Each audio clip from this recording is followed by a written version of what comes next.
I'm Matt Chanway, and welcome to this guitar lesson on how to make your guitar soloing sound more interesting. Now, I probably don't have to tell you that there are a lot of different skills that go into playing the electric guitar and improvising solos on your electric guitar. There are a great number of guitar-specific techniques that you can leverage to build sort of your own unique sound on your electric guitar, and all of this kind of works together to help form your musical personality and your own unique playing style.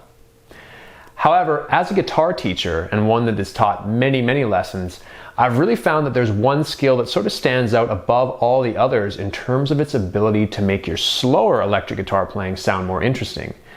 And it's that of timing. Playing off the beat is a phrase that folks often use when describing their favorite electric guitar players. The fact is, having the ability to play licks that target different parts of the beat, or in other words, target different parts of the spaces between each beat, is often the difference between an electric guitar player who sounds awesome and an electric guitar player that kind of sounds a bit more just like an amateur. Obviously, it's easier said than done.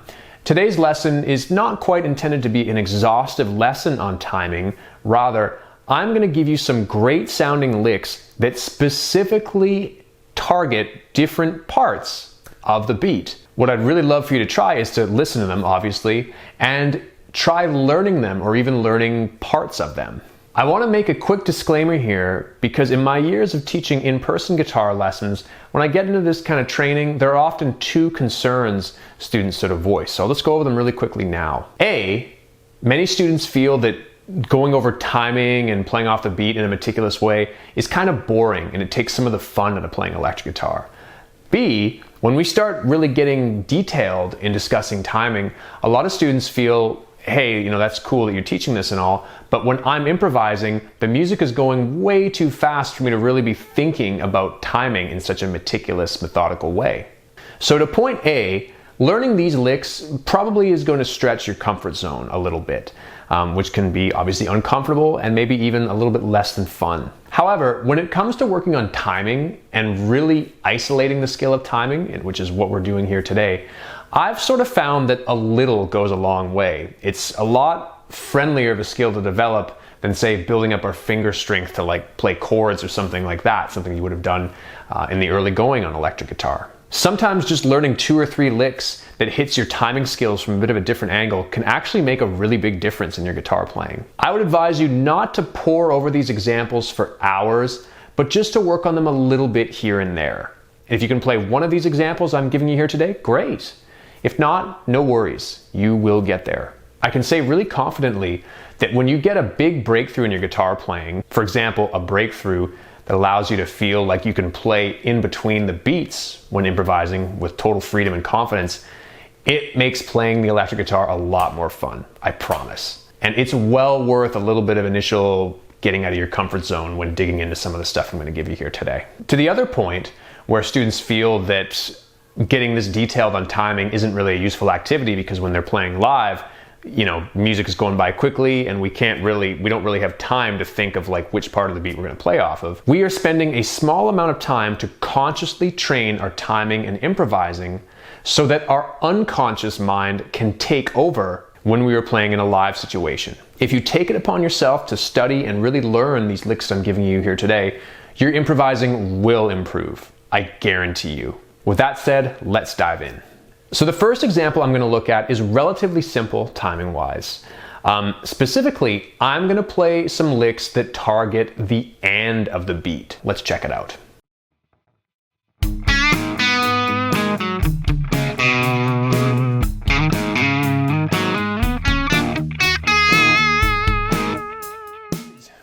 Okay, so in this example, we have the opening string bends, which is a bend followed by, I'm using my pick just to touch the string and mute the note. And those are both happening on the offbeat, on the and. And then, just to kind of have some contrast, the run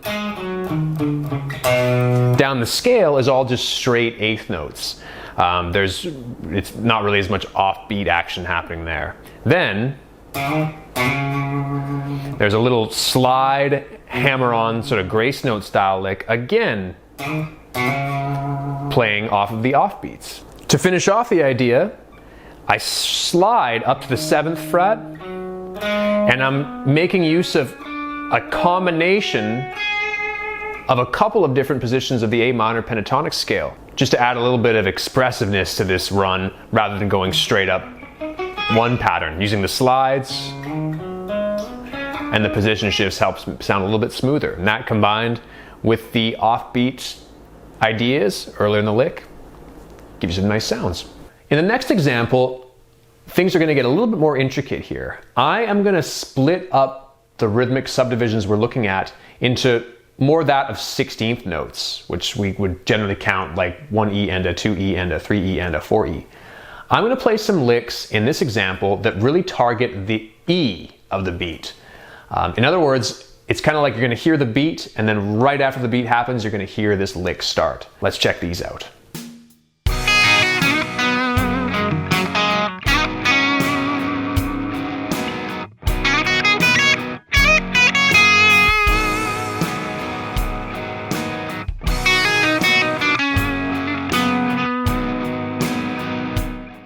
So this idea starts right away with the first note coming on the E of the beat, as in 1E and a 2E. It starts on 1E, and it's that note here, the 5th fret of the high E string. So we mostly have 16th notes there to start with, starting on that E of the beat. There's a brief moment where we actually almost hear a bit of a triplet feel when I go from the 5th fret to the 7th fret, followed by a quick slide, grace note, and hammer-on idea to finish off the first part of the example. The next quick run also begins with the first note, this 9th fret on the 3rd string, happening on the E of the beat, finishing with a similar simple phrasing idea on the high E string.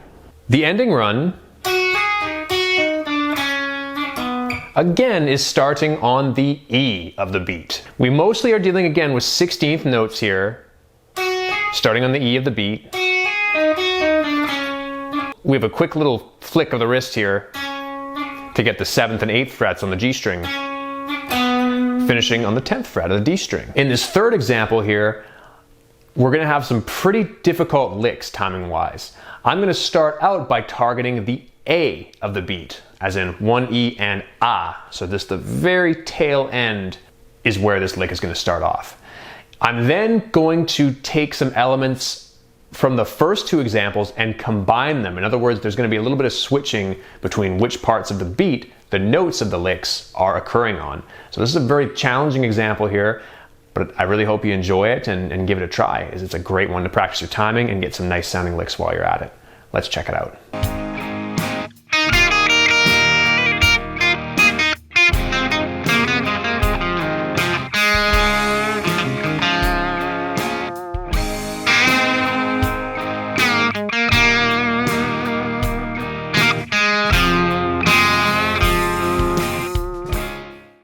So in this example, the first note, the 5th fret on the 2nd string, is actually starting on the A, or the A of the beat, like 4E and A. That note comes in, it almost sounds like it's just coming in right before the beat. And we have that quick run there based on 16th notes. We have a quick little flurry of blues scale infused notes. And the next section has some interesting timing. We have a lot of staccato being applied liberally here. These are just simple 8th notes. So really, even though I'm kind of choking the notes to make them end a little sooner as opposed to going, it's really like 3 and is sort of the rhythm there. On the next beat, the rhythm kind of changes. We have 4E, the notes. So it's kind of a cool cascading effect, because the second group of 2 notes, if you think of these as kind of 2 separate groups, the second group of the 2 is just a little bit quicker than the first. And that's because we really have 3 and 4E, 3 and 4E. And then just to be a little bit sneaky, we hit the root note on the A of that same beat, 4E and A. These 2 notes, the 6th fret of the 3rd string and the 5th fret of the 2nd string, are happening on E and. So there's nothing on the 1, it's just E and, 1 E and to get those notes. The remainder of the phrase is a bit more straightforward rhythmically with more of a straight 16th note feel. Slight pause on that 2nd fret of the 4th string, breaking up the 16th notes. We have a quick bend happening on the and of 4 with a pentatonic phrase to finish off the first part of this idea. The next phrase has a unison bend applied again on the of the beat, 1 E and It almost has in isolation a bit of a slightly like lazy sort of sound to it, a little bit less predictable than hitting the bend on the beat. This rhythm here is like 4 and 4 and 1, hitting that 4th fret note again. 4 and 1. Finishing off the entire idea, we have some fairly rhythmically straightforward, just blues phrases, just to bring us back to a bit more of a straight ahead type of phrasing, which sounds extra cool, might I add, when you incorporate it with some of these tricky sort of timing ideas.